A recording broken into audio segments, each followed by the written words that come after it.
Welcome to BB, Bicara Bisnis ala Anak Muda.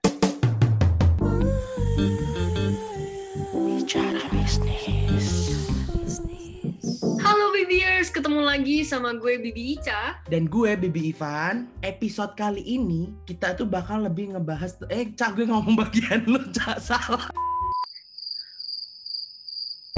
Nih bingung deh, gue yang buat. Nih, gini guys, jadi ceritanya kemarin itu kita kan planningnya kayak Udah santai-santai aja bikin podcast. nggak usah pakai skrip gitu kan. Terus kita pikir kayak, aduh kok nggak terus struktur, akhirnya kita harus bikin skrip. Nah, kalau kita malah ikutin skrip malah bingung sendiri. Bingung sendiri. Anaknya tuh harus ngikutin air deh, mengalir seperti apa ya gitu. Jadi kita lanjut ke topik. Jadi buat para BBers di rumah yang baru pertama kali dengerin Bicara Bisnis, kalian itu bisa nonton episode pertama kita di YouTube ataupun Spotify. Bener nggak sih? Nah, Bener banget cuy. apa sih yang dibahas di episode pertama? Jadi kita akan ngebahas, waktu di episode pertama kemarin kita ngebahas tentang Bahas kayak sejarah-sejarahnya gitu ya Van ya, tentang Katika. Sama kita tuh bakal ngasih apa sih di podcast ini gitu. Kayak introduction lah, kenalan gitu ya bun gitu. Nah, kalau minggu ini, bulan ini, kita ngebahas apa sih? Nah, kalau episode kali ini kita mau ngebahas kayak 101 gimana sih caranya memulai sebuah bisnis gitu. Karena kan kita kan ngomongin bicara bisnis, tapi kalau kita nggak ngenalin caranya kayak gimana sih awal-awal nih gue mau bikin bisnis, berarti kan sama aja nggak berbicara bisnis gitu. Back to the roots, bro. Nah, tapi ini bener banget nih. Ini tuh kadang yang dibutuhin sama generasi muda. Mereka tuh suka bingung loh, cara bikin bisnis tuh gimana.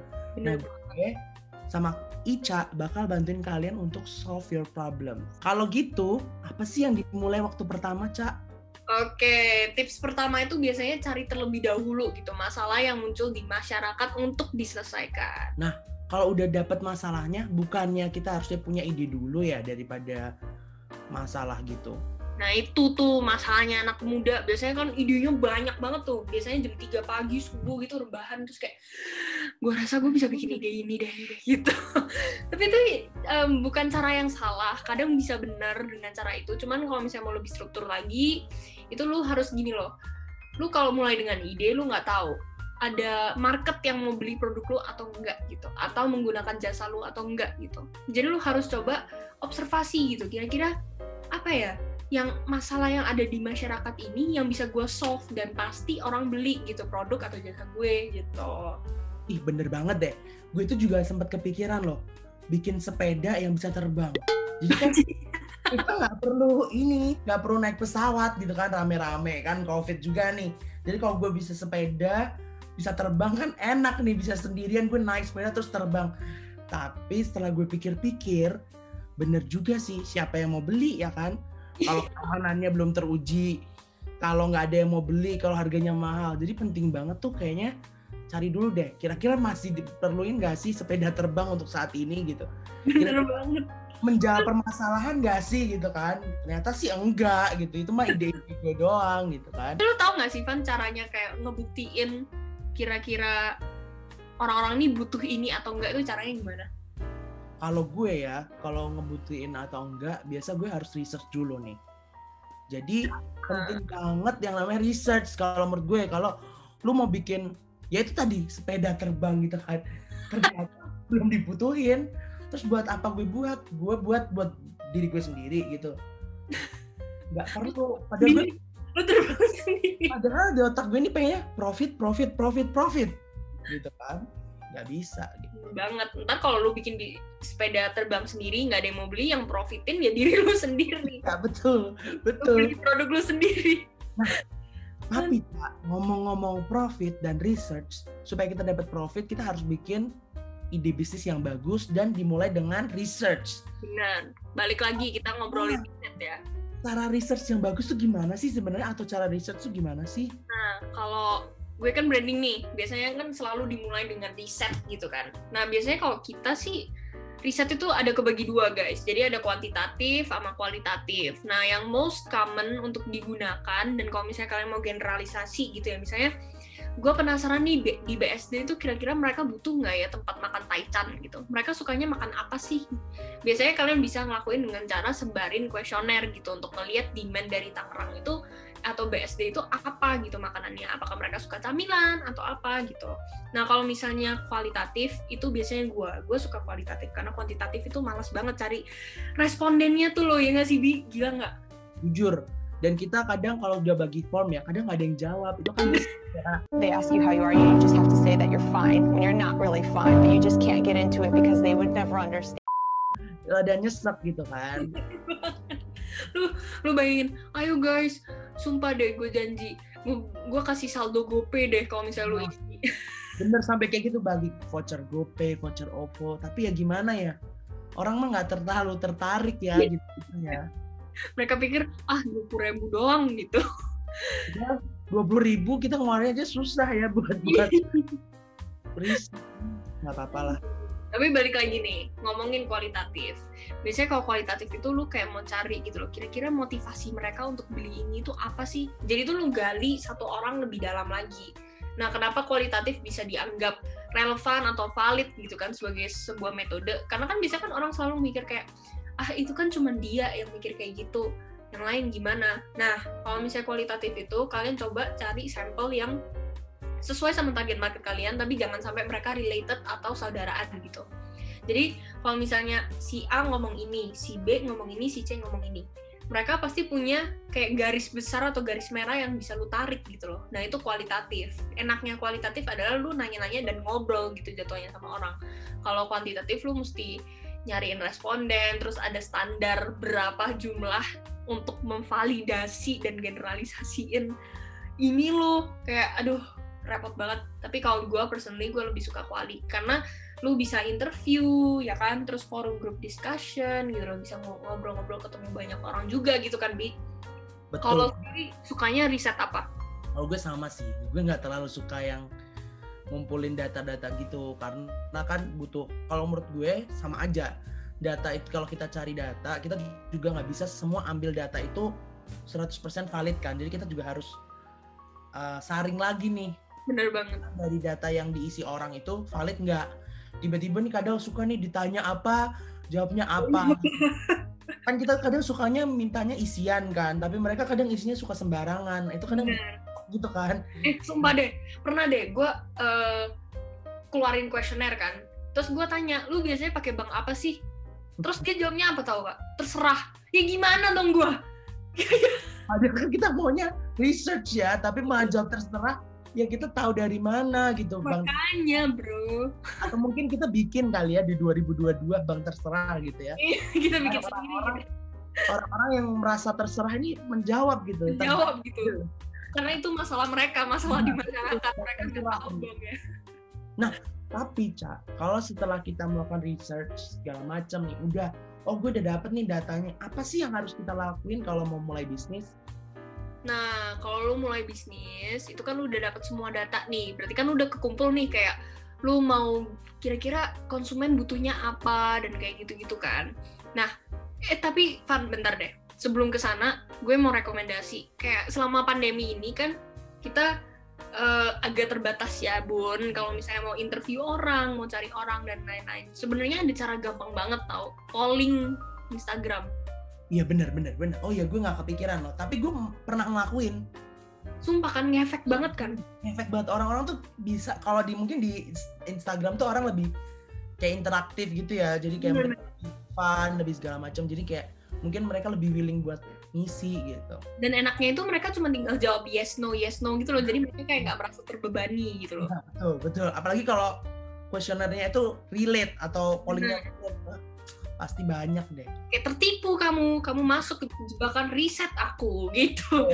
Cuman efek banget. Oke, balik. Nah, tadi kan kita ngobrolin gimana caranya manfaatin hasil riset lu gitu kan, mulai dari memikirkan ide bisnis yang bisa menyelesaikan permasalahan dari hasil research lu. Nah, setelah itu lu bisa dapat gambaran yang jelas dengan cara pakai BMC. It's apa? BMC? BMC. Loh, bukannya kita udah pernah bahas ya BMC ya? Asik, kasih bridging ke promosi. Jadi teman-teman, BMC itu sebenarnya kasih gambaran dikit lah ya, biar mereka nggak bingung-bingung banget tentang BMC. Jadi BMC itu adalah business model canvas. Di situ kalian bisa tentu nih memperjelas ide-ide kalian. Jadi kalian ada customer segment, key activities, terus kalian bisa tentu juga value dari produk kalian, segala macam. Nah, tapi yang bikin keren ya Katika itu udah bahas di Katika 101 gitu loh. Dan kita mau ngajak kalian nih, kalau kalian tertarik buat belajar mulai bisnis, kalian bisa ikutin Katika 101. Atau ngomong-ngomong kita juga udah ada improvement di website ya, apa nih? Kemarin kan kita kayak ngobrol gitu kan, kayak amin semoga websitenya jadi dan bisa gitu kan. Dan hai guys, udah jadi. Jadi kalian kalau misalnya mau beli kayak kelas-kelas Katika yang sebelumnya tapi kalian belum sempet ngikutin dan ternyata kalian baru tahu Katika, kita bakal jual kayak semua handout yang kita punyain di website kita. Jadi kalian langsung bisa belajar dan ada videonya juga kita ngejelasin. Nanti lo bakal ketemu Ivan, bakal ketemu gue, bakal ketemu Sally, Cindy gitu. Lo bakal ketemu kita semua dan kita bakal jelasin dalam bentuk video itu. Yo. Tapi bentar deh, kan kita belum kasih tahu kelas yang bakal launching hari Senin itu apa? Oh, bener banget. Jadi Senin itu launching apa sih kelasnya? Asik. Nah, kan kebetulan kan kita ngobrolin tentang BMC sama how to start a business gitu kan. Nah, nanti Senin ini kita bakal nge-launchingin kelas Katika 101 yang transforming business ideas into opportunities.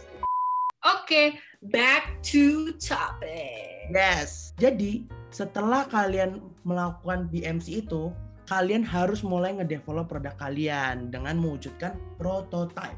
Nah, terus kalau udah prototype ngapain sih, Ca? Gitu. Nah, prototype itu gunanya buat lu tahu kira-kira produk lu ini ada errornya nggak sih gitu. Kan biasanya kalau misalnya nih, gue kasih contoh aja deh, gue tutup mereknya ya. Gitu ya. Gue kasih tunjuk deh. Jadi ini tuh misalnya serum buat muka gitu, buat mutihin muka. Nah, kan lu pasti harus testing kan, mau itu di tangan, mau itu di kaki, kayak supaya nggak ngerusak muka lu deh pokoknya.